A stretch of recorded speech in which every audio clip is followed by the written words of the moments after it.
Buletin Didik 26 Oktober bersama saya Tarish Muhammad Nazri. Assalamualaikum dan salam sejahtera. Guru yang enggan divaksin diberi tempoh sehingga 1 November ini sebelum tindakan selanjutnya diambil terhadap mereka. Ketetapan itu selaras dengan kehendak Jabatan Perkhidmatan Awam JPA yang mahukan semua penjawat awam patuh pada perkeliling yang mewajibkan mereka melengkapkan suntikan vaksin COVID-19 sebelum tarikh berkenaan. Kita telah menerima senarai terkini ya, sebab selepas diumumkan itu oleh JPA bahawa kakitangan awam diwajibkan, maka terdapat guru-guru yang telah pergi mendapatkan dos pertama. Maka kita sedang memantau keadaan semasa, dan apa yang paling penting adalah jika sekiranya ianya menjejaskan operasi sekolah, tindakan segera akan diambil, termasuklah membuat pertukaran kepada guru-guru. Beliau berkata demikian selepas mengadakan lawatan kerja ke Sekolah Menengah Kebangsaan Bandar Samariang di Kuching siang tadi. Jelas beliau, pertukaran itu perlu dilakukan bagi memastikan pembelajaran murid tidak terjejas selain memastikan guru yang lengkap divaksin tidak terkesan. Dalam konteks tertentu, sekiranya ianya memberi impak yang cukup besar, maka pertukaran guru itu akan disegerakan. Khususnya untuk murid-murid, melibatkan murid-murid berkumpulan khas sebagai contoh.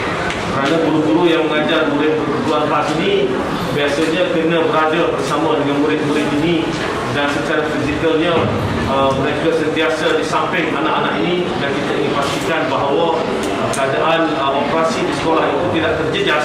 Dalam pada itu, bagi program imunisasi pelajar berusia 12 hingga 17 tahun, beliau berkata secara keseluruhannya 80% sudah menerima dos pertama, malah ada negeri yang sudah mencapai 90%.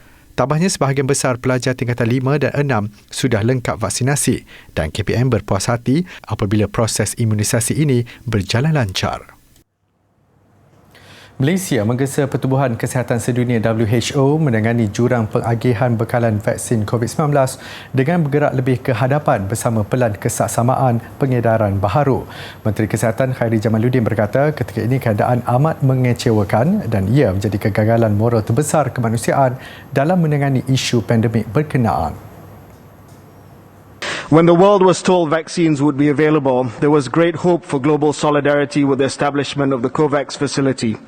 Yet to date, its delivery has been far short of what was planned. It has been in large part a great disappointment, with bilateral deals taking precedence over international collaboration and global solidarity. Beliau berkata demikian ketika menyampaikan kenyataan negara pada mesyuarat jawatankuasa Rantau Pasifik Barat WHO ke-72 di Himeji, Jepun.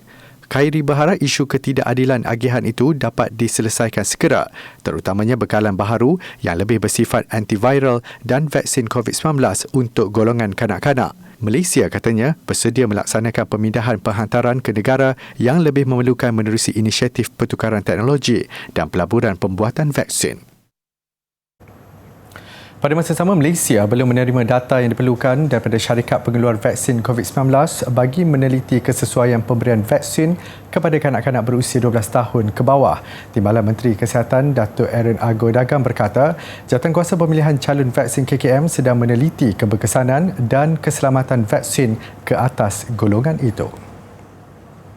Kementerian Kesihatan sedang meneliti keberkesanan dan keselamatan vaksin ke atas populasi tersebut berdasarkan bukti-bukti saintifik melalui kajian klinikal ataupun real world data. Setakat ini beberapa kajian klinikal sedang dan telah dijalankan, termasuk pada 20 hari bulan September 2021 pihak Pfizer BioNTech telah mengeluarkan hasil dapatan kajian klinikal fasa 3 untuk usia 5 tahun hingga kurang daripada 12 tahun. Terima kasih. Tambahnya, dapatan kajian itu vaksin disahkan selamat. Beliau menjawab soalan Ahli Parlimen Ipoh Timur, Wong Kah Woh, sama ada KKM sudah atau sedang meneliti kesesuaian dan keberkesanan penggunaan vaksin bagi kanak-kanak berusia 12 tahun ke bawah, dan sama ada kementerian sudah mendapat maklumat berkaitan daripada pengilang vaksin COVID-19. Dalam pada itu, China sudah memulakan pemberian vaksin COVID-19 kepada kanak-kanak seawal usia 3 tahun ketika negara itu bergelut dengan lonjakan semula kes varian Delta dan penularan virus yang semakin kerap. Media tempatan melaporkan beberapa kawasan di China memberikan vaksin kepada kanak-kanak berusia antara 3 hingga 11 tahun. Vaksin yang dibangunkan syarikat farmaseutika tempatan Sinovac Biotech dan syarikat milik kerajaan Sinopharm itu terdahulu diberikan kepada individu berusia 12 tahun ke atas. Kerajaan China membenarkan pemberian vaksin itu kepada kanak-kanak berusia 3 tahun ke atas sejak Jun lalu. Hari ini juga China meletakkan 4 juta rakyatnya di Beijing di bawah sekatan pergerakan. Arahan ini telah pun dikeluarkan terdahulu untuk puluhan ribu penduduk di utara China. Namun dengan 29 kes baharu yang dilaporkan seluruh negara hari ini, arahan itu dipeluaskan ke Beijing. Secara keseluruhannya, China telah merekodkan lebih 100 kes yang menular di 11 wilayah dalam tempoh seminggu ini. Untuk rekod China antara yang merekodkan kadar vaksinasi tertinggi dalam kalangan negara ekonomi terbesar dengan 75% daripada 1.4 bilion penduduknya sudah menerima dos lengkap. Negara itu kini mengagihkan dos penggalak kepada golongan dewasa.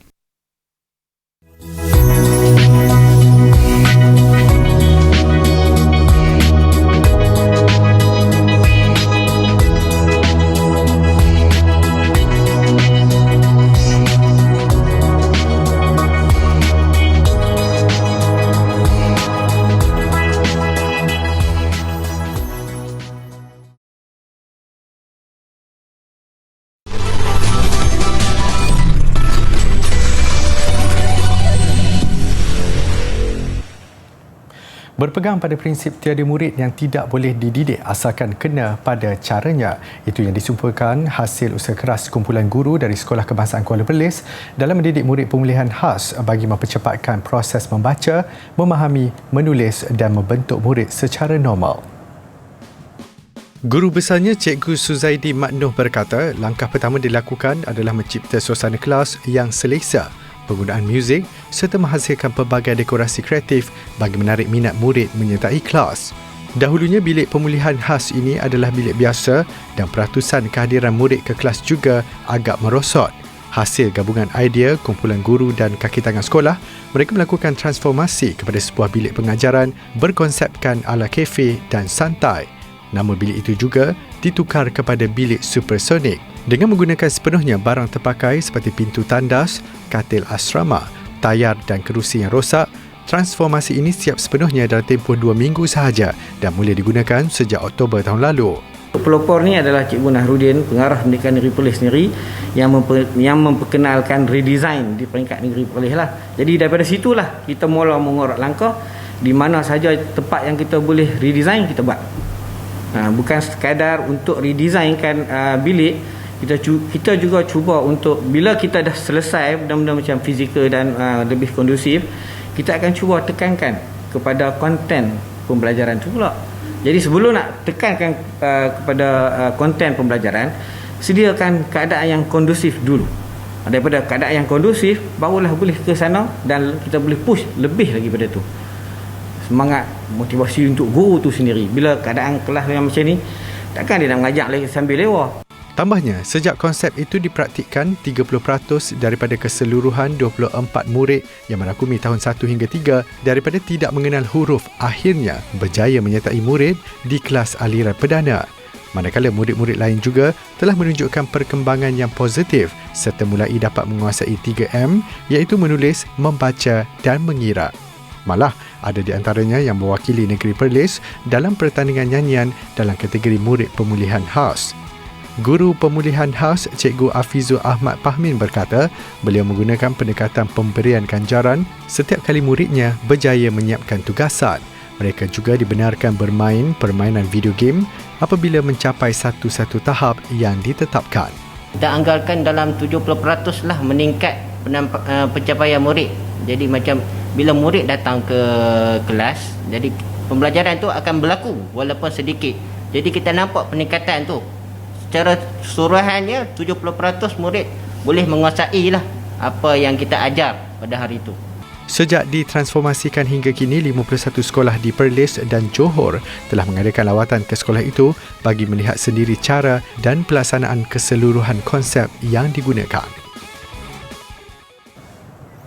Ibu bapa generasi pertengahan memainkan peranan yang penting untuk melahirkan generasi muda dilengkapi nilai etika yang tinggi, terutamanya dari segi adab ketika berkomunikasi dengan golongan yang lebih tua. Adalah menjadi tanggungjawab ibu bapa dalam mewujudkan institusi keluarga yang menerapkan nilai-nilai positif untuk memastikan kanak-kanak dan remaja tidak mudah terpengaruh dengan anasi negatif, terutamanya daripada media sosial. Pensyarah di Pusat Kajian Psikologi dan Kesejahteraan Manusia Universiti Kebangsaan Malaysia UKM, Dr. Khadijah Alawi menegaskan, ibu bapa memainkan peranan penting dalam melahirkan generasi baharu yang mempunyai adab sopan dan budi pekerti yang baik.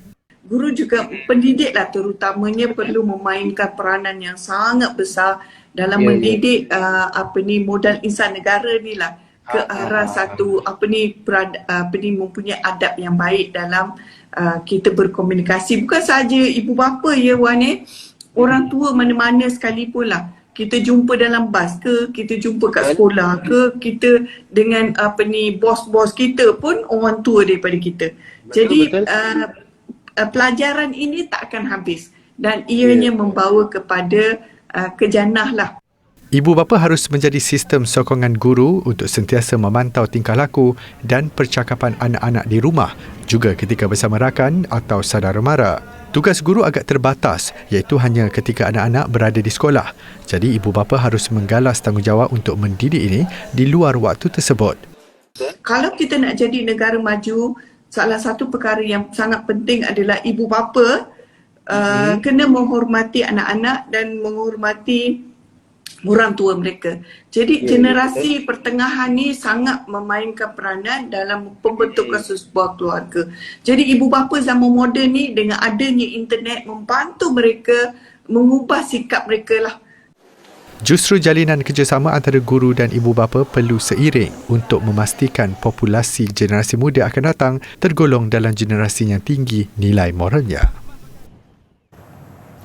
Cendekiawan digesa membantu membentangkan kajian masing-masing dalam melahirkan lebih banyak karya dan kajian dalam bidang kesusasteraan kanak-kanak dan remaja seperti di negara barat. Bidang kesusasteraan adalah tulang belakang dalam mengembangkan minat dan menyuburkan kesusasteraan bahasa Melayu agar ia dapat hidup dan bertahan dalam arus globalisasi. Pengarah Jabatan Pengembangan Bahasa dan Sastra Dewan Bahasa dan Pustaka DBP, Abang Padili Abang Muhi dalam majlis perasmian seminar kanak-kanak dan remaja ke-10 secara maya semalam menegaskan kepentingan menambah karya kesusasteraan kanak-kanak dan remaja di pasaran.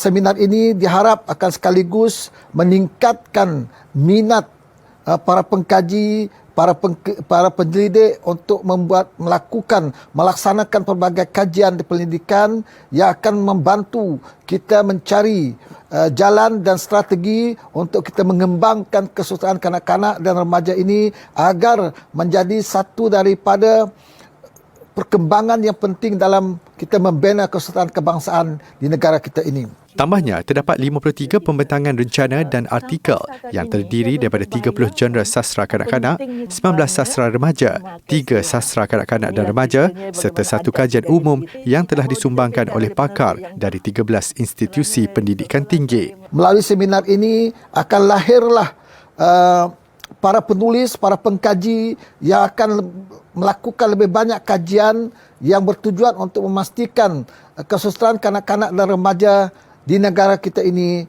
tidak akan diabaikan. Beliau juga yakin kesusasteraan kanak-kanak dan remaja akan terus berkembang jika karyawan dan mereka yang pakar setia menghasilkan naskah demi kepentingan generasi akan datang.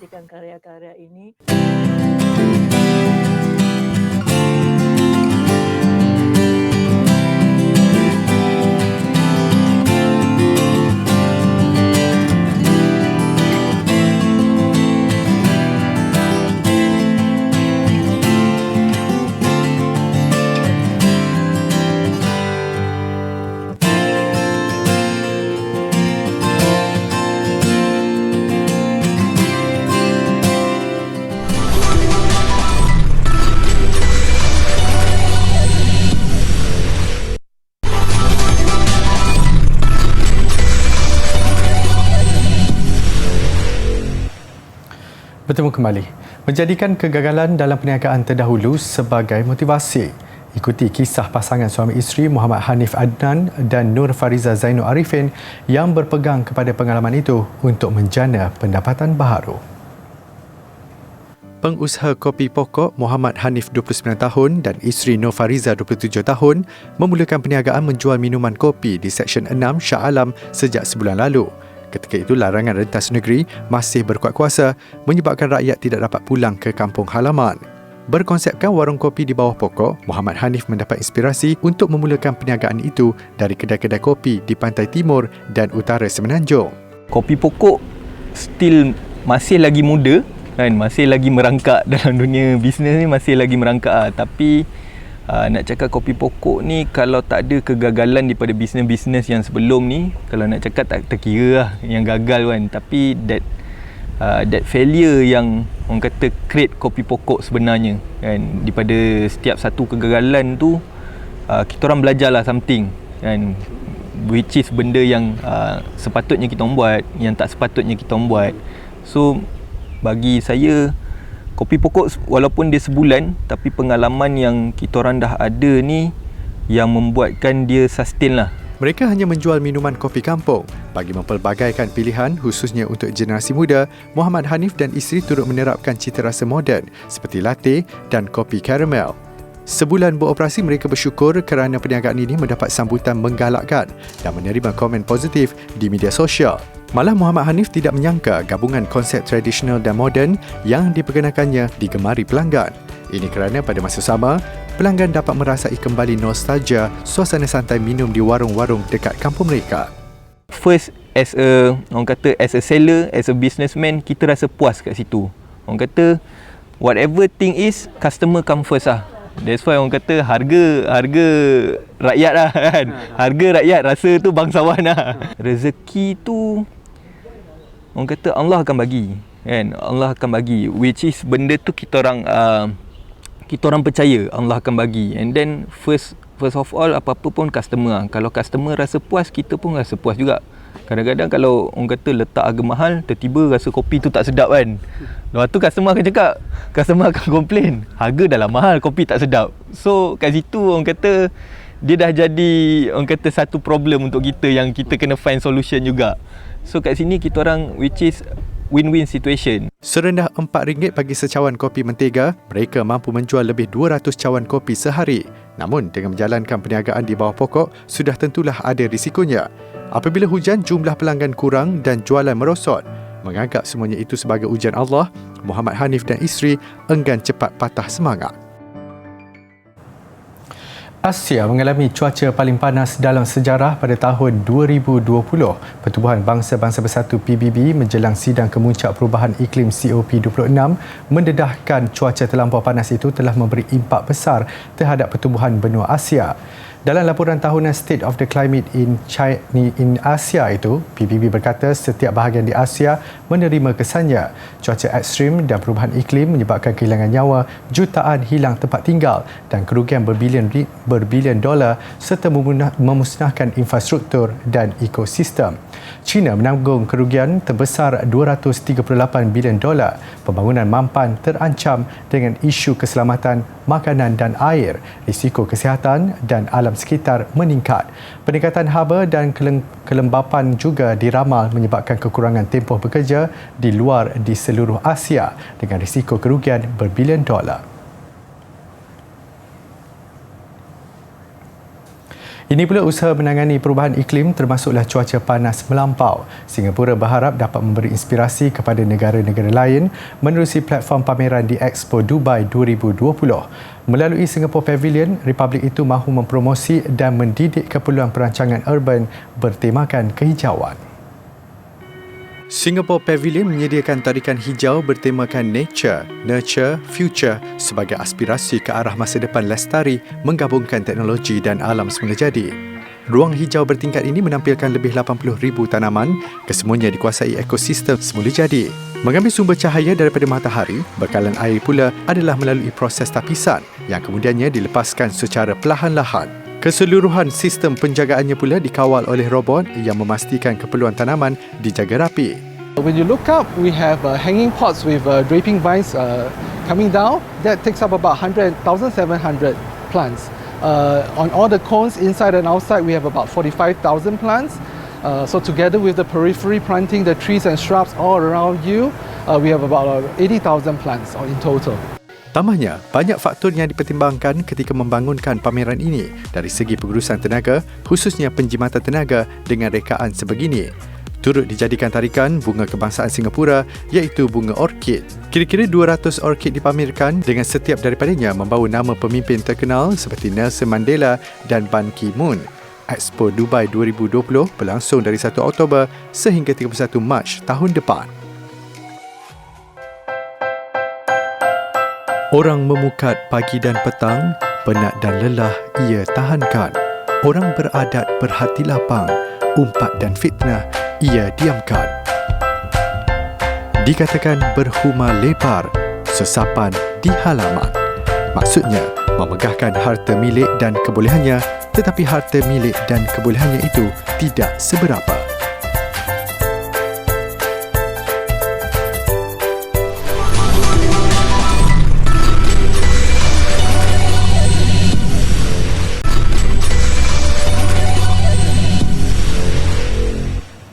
Sukan. Persatuan Badminton Malaysia BAM lantik bekas juara dunia dan pemenang pingat emas Olimpik Atlanta Rexy Menaiki sebagai timbalan pengarah kejurulatihan. BAM dalam satu kenyataan semalam mengumumkan Rexy akan melaporkan diri di Akademi Badminton Malaysia ABM di Bukit Kiara 1 Disember depan. Bekas pemain bergu lelaki Indonesia itu akan berganding bahu bersama pengarah kejurulatihan Wong Chung Han. Pakar bergu berusia 53 tahun itu diberikan tugas secara khusus menjaga pemain bergu dalam skuad kebangsaan dalam melihat dan meningkatkan lagi prestasi mereka. Rexy yang merupakan ketua jurulatih Persatuan Badminton Thailand BAT sejak 2017 sebelum ini melatih pasangan bergu negara di BAM. Ketika zaman kegemilangannya, Rexy bersama Ricky Subakja menjuarai kejuaraan dunia 1995 dan gelaran Olimpik 2016 selain memenangi 3 pingat emas Piala Dunia dan 4 kali gelaran Piala Thomas antara 1994 hingga 2000. Siri jelajah tenis ATP terbuka Vienna, bekas pemain nombor 1 dunia Andy Murray tampil cemerlang menewaskan pilihan kelima Hubert Hurkacz untuk mara ke pusingan kedua. Selepas tewas 2 kali kepada lawan sama tahun ini, Murray menyata tidak mengulangi kesalahan sama apabila mengetepikan cabaran lawan dari Poland itu. Mendahului set pertama 6-4, Murray bagaimanapun kecundang pada set kedua yang diheret ke penentuan tiebreak 6-7. Namun bintang Britain ini kembali mendapat momentum untuk menang mudah set ketiga 6-3 dalam keseluruhan permainan yang memakan masa 2 jam 41 minit. Ini adalah kemenangan ke-9 buat Murray di Vienna. Cabaran seterusnya, dia dijadual berdepan Carlos Alcaraz dari Sepanyol di pusingan kedua. Tarikan terbaru di New York, Amerika Syarikat mengakhiri buletin didik hari ini. Ruang berkaca pada ketinggian 427 meter ini memberi rasa seolah-olah terapung di udara. Saya Tarusydi Muhammad Nazri, salam hormat dan kita jumpa lagi.